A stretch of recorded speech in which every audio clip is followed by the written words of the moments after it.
Hey everybody, John Foster, Boxing Corner, Pathway to Glory. I got the man here, Bobby Benton's right-hand man, 25 years. Yeah. 25 years they've been putting up with each other, so I don't think it's stopping anytime soon. Huh? I don't think so, man. We'd have to learn how to read and get a real job if we did that, you know? Well, what? So you were a fighter, and before you started your whole family fighting, huh? Yeah, we definitely had a lot of fight. Like most, Mexican-American families, I think there's always at least a handful of boxers in every family. Yeah. So And your cousin was the best fighter? You weren't the best fighter out of the whole I bunch? would say so. Yeah, he could have actually been really good, but he had that his habit. Focus wasn't on. Well, he was focused on other things other than boxing. But but talent-wise, and everything, he had heavy hands. He had good eye, just good all around. Like he I think he would have really done something. But he didn't like to do it. He liked it, but he liked a lot of other things too. Okay, right? Yeah, you got to be dedicated. Correct. Yeah. Hey, how true is it? He's a corner man, fight man. And we got. You can't be around women. What do you guys do? A week before your fight? Do you guys? I mean, a lot of it's going to vary with the guys. Yeah. The old timers obviously, they wanted you to cut out the whole 2 weeks, the whole camp. They didn't want Yeah. girls around. Period. Matter of fact, I remember reading, something years ago where they were talking about, when Marciano was in camp. Yeah. They take him up to the mountains, or, Poconos or wherever they were doing camp at. And they did a couple of things, and you probably familiar. But one, they housed him separate from his sparring partner. They didn't want him even sitting down eating with the sparring partner because they were afraid he'd get too friendly with him. And we, maybe we'll have that silent agreement, and I don't work on it too hard. But another thing I read that they did back then, and obviously, if you're talking about the 40s or, when, the time era that Marciano was in, 40s, 50s, whenever it was, that there was no cell phone or anything like that. No cell phone, no communication with the women either. When his wife would write him letters, they would take when letters came from his wife, they'd take them and put them up. They never gave them to him. Right. Because they didn't even want him. Not only was his wife not around, they didn't even want him thinking about anything that had to do with home, that they were worried it would make him, mentally. I watched Tommy handle Mike's stuff. He didn't, and John, go get that, and I felt like I was, okay. Now, so, obviously everybody says, hey, last couple of weeks especially. I'm sure, some guys are better at it than others, depending on, but I think it's important in a number of ways, not just physically, but also mentally, like what we were just talking about. Especially when you got guys that are level, when they're in real fights, everything counts. Yeah. Everything can. And where you're at here is more important than anything else, because we've all seen guys that are physical, some guys are athletic specimens. Right. But I've seen guys like that, and if their head's not on straight, they'll go in there and get beat by a way lesser fighter. Yeah. So the mental aspect of it's so important. And so I think, the being around women and stuff is not just that they say, oh, it takes your legs from you, but I think also too, I won't mention my name, but I had a fighter, years ago, middleweight guy that was really good solid guy, man. And then had just went 10 rounds with one of the best fighters in his weight class in the world, his fight previous to that. Yep. We went up to New York and we were in a fight, and he was with a guy that had a pretty good red, like 12-1 type kid, but I think he had one knockout out of his 12 wins, so he wasn't a puncher whatsoever. And turned out this kid got in a fight, man, he was just letting himself be a punching bag. And at some point, I stopped the fight. You got to stop it. And he was upset with me, but fast forward, and I found out, and that's one of the only, Bobby and I have only stopped a handful of fights in all these years we've been doing Stop the damage. But we will do it. But I found out later that this guy had been up till like 4 or 5 in the morning arguing with his wife on the phone and so on and so forth. And so that next night, when he was in the ring, his mind was, for one, he was probably dead tired, but also, his mind wasn't there because he's still thinking about the argument or whatever he had with his wife. So I think not only was the physical part of it the old timers didn't want, it's also that part is that the mental distraction or the lack of focus that, especially when guys get to a certain level of this game, everybody's a sharp. Right. When we all know on the build-up phase and maybe, but when you get to a certain level of this game, there's no more fish left in the tank, so to speak. Yeah. There's only sharks left, and that guy across from you is going to be a killer. And when it gets to that, listen, a Ferrari will beat a Camry every time. right? Yeah. Just because it's the bigger, better machine. But when there's another Ferrari next to you, then it comes down to the driver, and so when you get to that level of the game where you're in real fights, every little thing matters. Everything matters, and it's really that serious. Everybody's got a good team. Everybody's had a good camera, like you look across, oh, hey, there's Fred, or there's Robert, or there's that. And when you get to a certain level of this game, you look at, like, even recently, like, they fights like when Danny Garcia fights Spence, or Pacquiao fights this guy, you say, who's the A-side?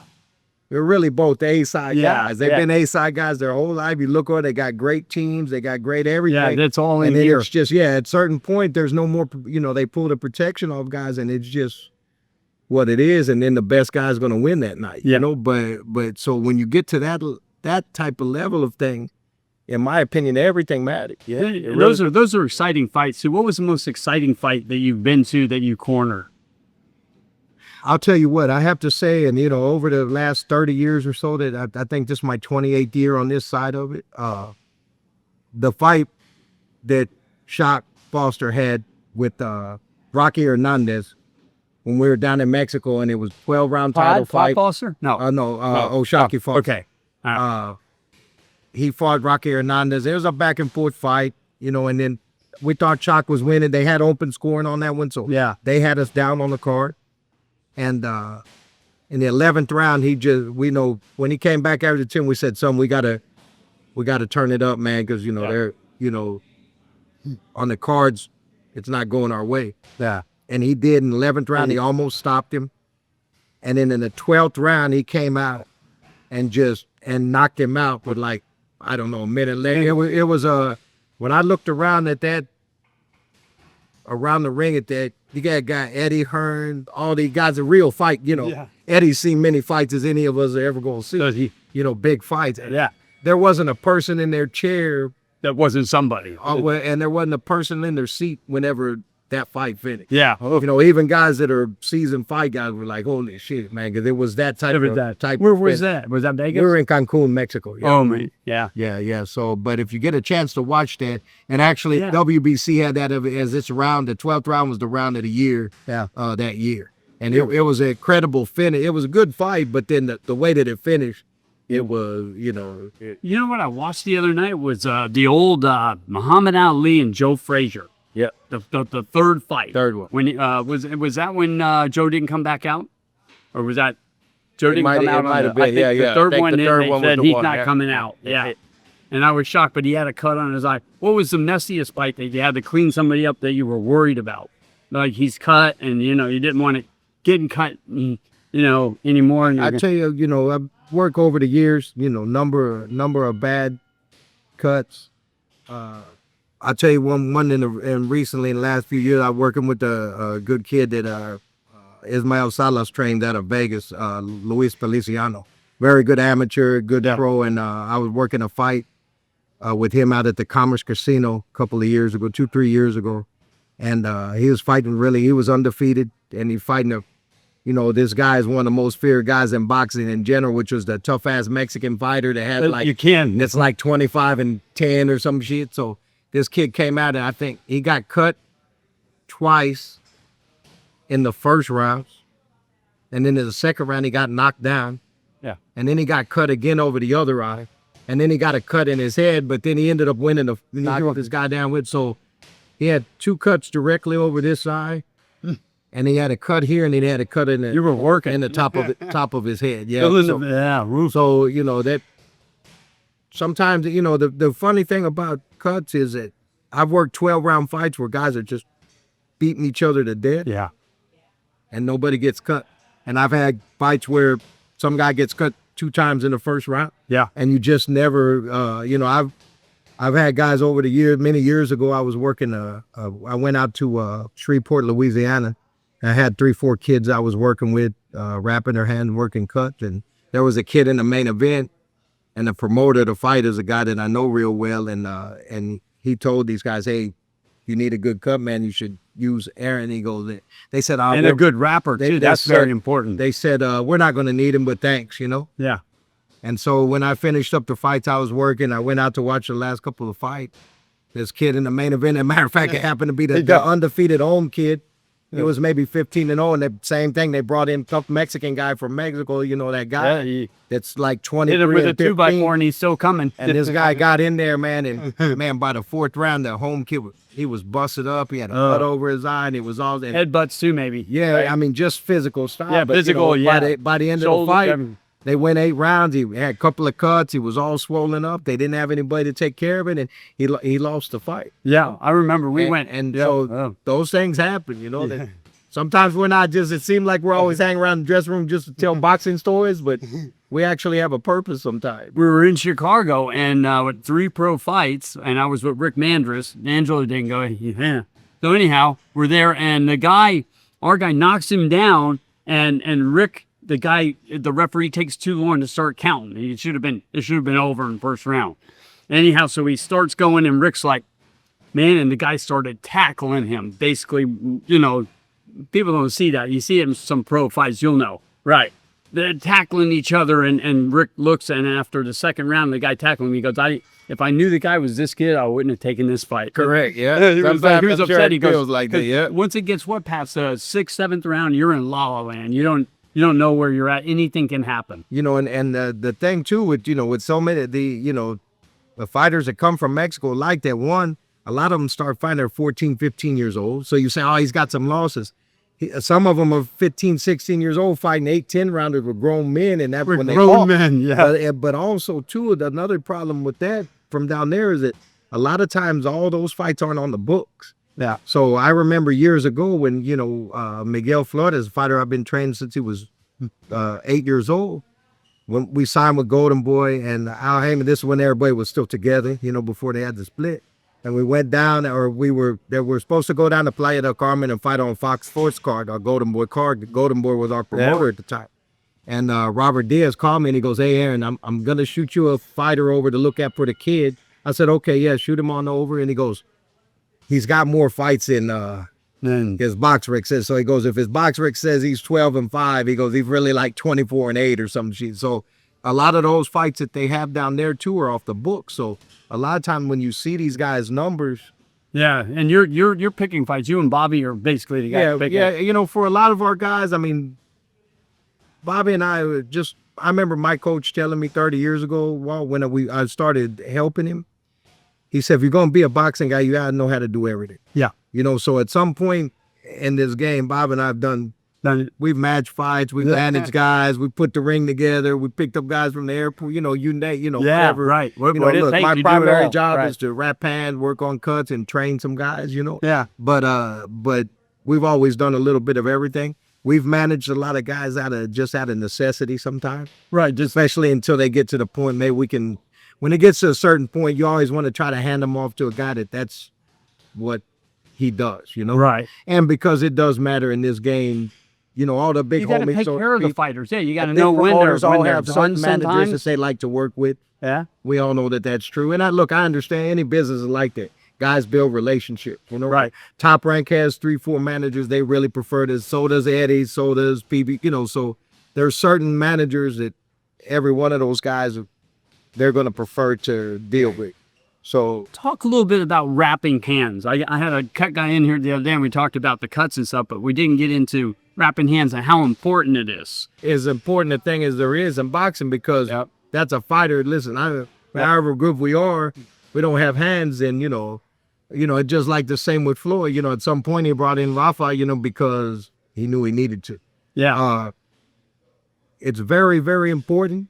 One of the things I always tell, I spoke with this many inspectors, commissions, and different guys that were wrapping hands in the dressing room today. I said, I've never seen any two trainers wrap hands the same. Okay. Everybody's even guys are similar. Like I have 7, 8 ways that I know how to wrap, and one that I use the most often. Kind of my default, so to speak. But if you don't like it or you got something else going on, no problem. Then, But what I tell guys is the most important thing guys got to remember when you're wrapping hands is this. We want to protect the wrists, the thumb, and the knuckles, obviously, but also the way our hand is built. We have these metacarpal bone that run down across the back of our hand. And you got a piece right here called the metacarpal boss that kind of You know, keeps them all together. So you want to have your wrist, thumb, and knuckles protected, and then a good amount of support across those. Right there, the way you come across. That's where most fighters are going to get their breaks. You know, when I broke my hand a couple of times, most of the time when you break it, it's going to be back. You can't see it under your skin, but what happens with these metacarpals is they bow a little bit. But you say, you know, when a guy gets mad, hits the wall, or I hit you in the I never do that, bone or something. But you know, you hit something that's harder than you're supposed to. Harder than you thought it was. They'll bow, and then at some point that's when they'll pop. And so you want to get. So what I always tell the young guys coming up, I said, look, it doesn't matter if it looks like mine or his or his or his. I say, if these 4 areas are protected well and the fighter feels good, then that's what it is. Also, the other thing I tell guys is, look, I go into it with the mentality of I wrap my fighter's hands to protect his hands, not to hurt the other guy. I've seen a lot of guys over the years that they try to make it this, that, the other. You know, oh man, we're gonna. And then you'll break your hand if you don't have it wrapped right. Also, I mean, I just, like I said, I rap with the intention of making sure my guys' hands are good. And when you get through fighting, we say, hey, your hand's good. Yeah, and you can get back in the gym and get ready for your next fight. You know, listen, if a guy can punch, he can punch. Right. Right. I don't care how you Mike Tyson 1985's hands, he was going to knock guys out. You know, there's other guys that aren't big punchers that will put 4 rows of tape on their hands and not going to fucking knock anybody out. You know, so to me, the point of wrapping a guy's hands, and I'm sure there's a lot of different schools of thought, but to me, the point of wrapping a fighter's hands is to protect his hand. Because that's the tools he needs to do his job. We're here at Main Street Boxing Gym, downtown Houston, Texas. And we got Bobby Benton's main guy here. 25 years they've been together. Great gym. I mean, we were talking about the atmosphere down here. There's not too many, how do you say it, things hanging, you know, no egos. I think it's really, really good. You want to learn how to box, whether you're professional or amateur. You guys take Yeah, absolutely. We have a great amateur program because the kids that run it are all fighters. You know, they're not guys that take a class for a couple of days and then they're training guys. All the young guys that run our amateur program, and Bobby and I are here in the mornings and afternoons with all the pro guys, because we have about 20, 25 active pros that we're working with on a regular basis. But the kids that run I call them kids, they're young men, you know, that run our amateur program at night are all guys that have had 60, 100, 150 amateur. One of them has 200 and something amateur fights. He was an Olympic alternate. And then they all have pro fight. You know, one of them has 30 pro fights and so on and so forth. Those are the guys that are working with our amateurs. So you got legitimate guys that are teaching the kids, not guys that never been, or like my coach Wall used to always say, God that's never had a glove across the nose in his life, you know, teaching guys how to box. And that's not really a good formula, you know?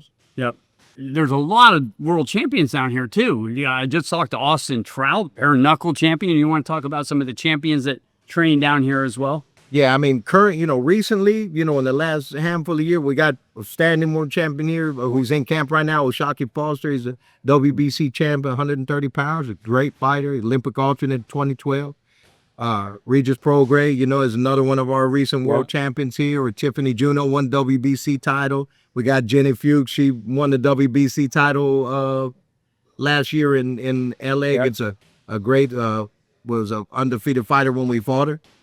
And, you know, Austin Trout. And then over the years, we've had, I mean, countless. We've been in this gym since 99, 2000. But when we were at the House of Pain, which was on Clay, I mean, man, it was I don't know if you ever made it back. I went there, when I first came into town, I went to that one. Just to work out. That gym was unbelievable.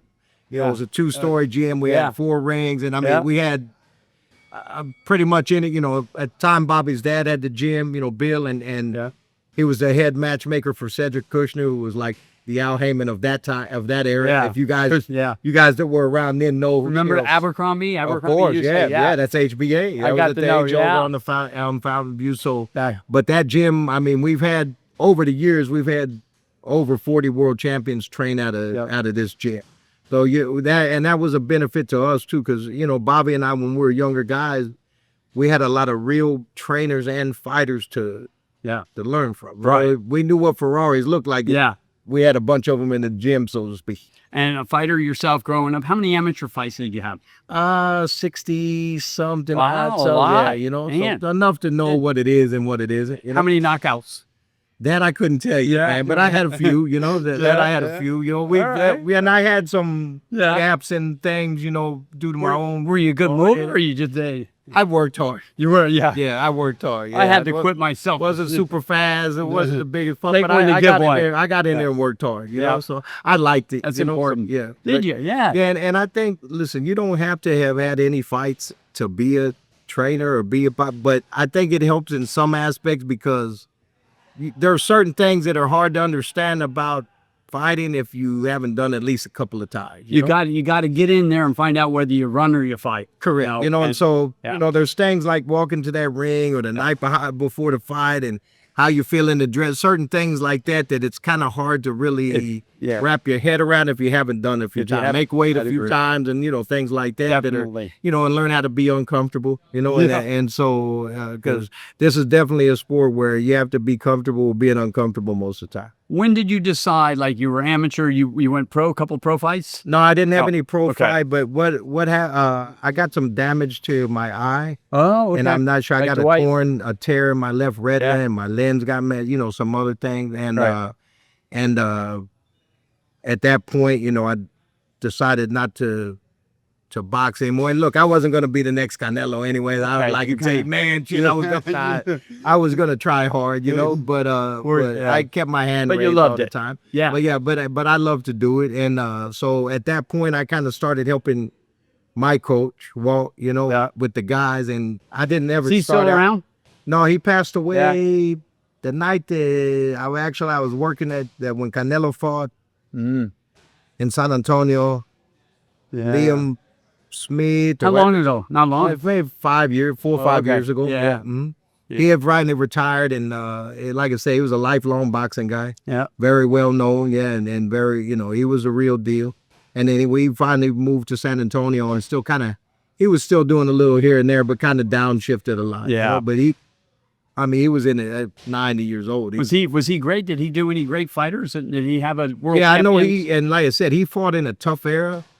And he was a welterweight fighter that had hands like a heavyweight. Yeah. And, you know, back in the 50s. Yeah. I guess when he would have been, you know, active as a fighter. But he was just definitely 100% real boxing guy and one of those guys. He was still running Marine Corps marathon when he was like in his 70s. He was that dude, you know. Yeah. Yeah, Marine Corps tough. He was just that guy, like, you know, something out of one of those old movies, you know. There you go. Didn't talk a lot and kind of had low voice.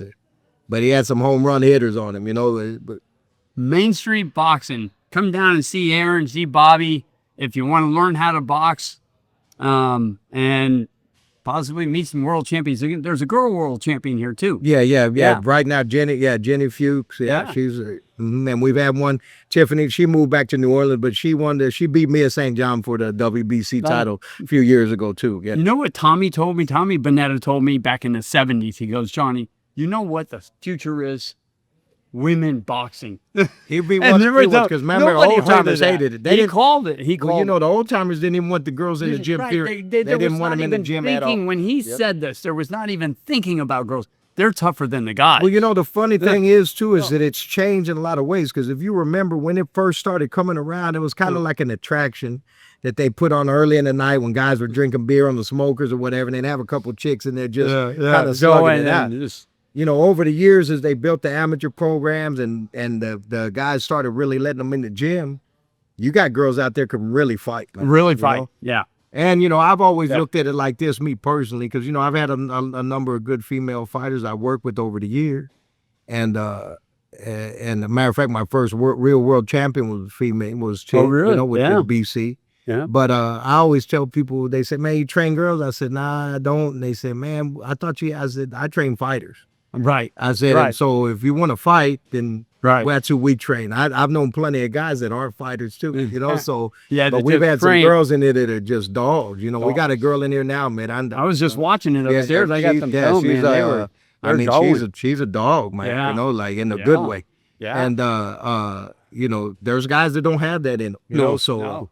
Yeah. You know, we look at it here like, hey, we train fighters and that's what it is. But it has been because I remember in the 90s when the girls first started coming around, and like I said, you remember, and most of the old timers just hated They didn't want him anywhere around the boxing No. gym whatsoever. Yeah, Yeah, it didn't happen. It just wasn't heard of. They didn't want him think of it. fighting. They always thought too, they were like, man, the guys are gonna, that the guys were gonna be distracted. I love to see a good girl fight now. I mean, that are talented. Well, listen, a good fight's a good fight. Like, I good was fight's a good working fight. cuts on several the undercard bouts on the first Taylor Serrano in the Garden, in the big room. Yeah, and I mean, man, they just.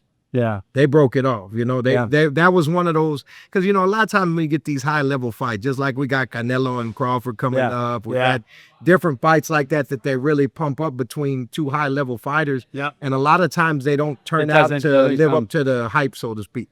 But that was one of the, when I worked on Taylor Serrano, the first one at the Garden, that was one of the first, like, I mean, not one of the first, but one of the hyped up high level fights that I worked on, that I thought lived up to, because they got out there, and I mean, and it was back and forth, and I think there's a case that said I don't want both to fight. Yeah, both of them were good, and I mean, everybody's gonna go back and forth with it, but they got out there and they fought for all 10 rounds. They filled the Garden. The big room in the Garden was, I got a video of it. I mean, it was packed wall to wall, which is a hard thing to do. Main Street Boxing Gym, Pathway to Glory. Boxing Corner here with Aaron. Him and Bobby run this place. Come down and see it. You want to learn how to box? You don't have to be professional. There's other people that can train you. And a lot of white-collar guys guys that just want to work out. I interviewed people that take classes. Yeah. So you amateur. I mean, you got a wide array of. And you don't have to get hit to come down and learn how to box. And you don't have to get in there and spar. I think that's one of the things that stops a lot of people. When I talk to different people, they say, "Man, well, I always wanted to learn how to box, but I don't want to get hit." And I said, "That's a privilege. You got to earn that. You got to earn it." So there's no rule that's you can. We've got guys that have come in and trained for years and never sparred. Right. That's right. Right. Mm-hmm. And you learn how to throw your hands. It's good. It's probably one of the best martial arts when they talk about something that's on the streets. It's good. Practical. I've never been in a fight. I've been in a few wrestling matches. Never had to throw a punch, and I've been in a lot of tough spots. It's amazing. It's like a credit card, man. It's nice to have in your wallet if you need it. It's in the wallet. It's nice if you don't have to pull it out, but it's nice to have it in there. I'll say this: when I was young in the '90s, I was a bouncer in the nightclubs for many years. Yeah.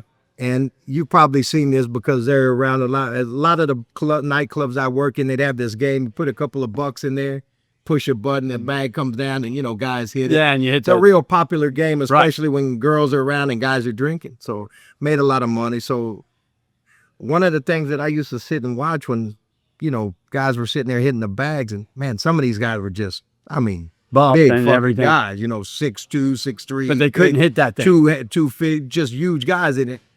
You'd be surprised the number of guys that couldn't throw a decent punch. Couldn't throw it right. Yeah, I would say at least 75% of them. Yeah. And some of them were big, scary looking guys, but you watch them punch and you might change your mind. The same, I've recognized that in wrestling because I did some wrestling in high school, but the guy with muscles, man, I took him and managed him a lot. And, it's like, wow, man, the muscles aren't that strong. Now you got other people that are just mountain strong. Yeah. Boom, like Riddick Bowe. Yeah. Who's the hardest puncher? I think Lou Savarese is down here too, along with Dwight, some great fighters. And talking to Lou, you could watch the interview with him. Lou said the hardest punch was Riddick Bowe. Okay. If you watch some of his fights, I mean, he just goes and clubs you, and it's like, boom. Yeah, and some guys there's different kinds of punching power. Yeah. You've been in the ring, so some guys, they have that explosiveness, like Tank, Tank, these use modern examples so people understand. Yeah. Tank's explosive. He could bam, and he can just kind of sleep. And then there's other guys that are heavy-handed, and I've sparred with some guy, feels like somebody took a 100-pound weight and threw it on your neck or something, it's not heavy fast or explosive, but just feels like somebody's just dropping, a ton of bricks on you every time they hit you. So there's different kinds of power in there too, That's right. And when you feel it too, when you went in there, like I was a 15-year-old kid and I fought the 125 pound, I'm 100 pounds, 110, 125 pound national Golden Glove champion, 25 years old. I'm 15 years old. They put me in the ring. I held my own. But I'm going, that guy's trying to hurt me, man. He's like coming, and I'm like, damn. So when I held my own there, they were like, yeah, this guy, Mr. Foster, we got to talk to you. Anyway, Boxing Corner, Pathway to Glory, Aaron, great to see you, man. Hey, Maybe likewise. I've been Thanks for looking talking forward to to this. me. I've been watching this Yeah. man work for a while. Him and Bobby Benton, they're down That's here. all we do, man. Yeah, you guys- We're either at this gym or the fights, or I'm hanging out with my grandson. That's about the only three things I do. It's all professional. Come down and meet him. Great guy. Bobby, also, the whole thing. You love it. If you want to learn how to box, you don't have to get in the ring. You don't have to hit punches. Come see it. They got some Muay Thai down here, too. Yeah, we got great MMA, Muay Thai program, a bunch of actual UFC Yeah, guys. it's going on up there. You'll see it on my Facebook. I'm putting it out there, some of the stuff that's going on. It's busy up there, man. It's fun. Yeah, And it's never a dull moment upstairs. No, good attitude, great people. Everybody's very friendly here. Come see it. Last question for you. Who's your favorite fighter of all time? Man, that's a good one. But Yeah. I'd say a guy that was a friend of mine, Johnny Tapia, Roberto Duran. Roberto Duran. Yeah, those two. Mine was Sugar Ray Leonard. Yeah, I don't. I mean, Or Rocky between Marciano. between those two, man, it's a hard. Yeah, okay. push. You know, I knew Johnny, so Yeah. but I've had the privilege to be around Roberto several times too. Mm-hmm. But the 135-pound Duran was, I think, the best lightweight ever. I was watching a great fight. Yeah, the I mean other day. he was just a different Yeah. type of guy, man. All right, we're wrapping it up. Have a great day, great evening, whatever you're doing. Catch us next time. See you later.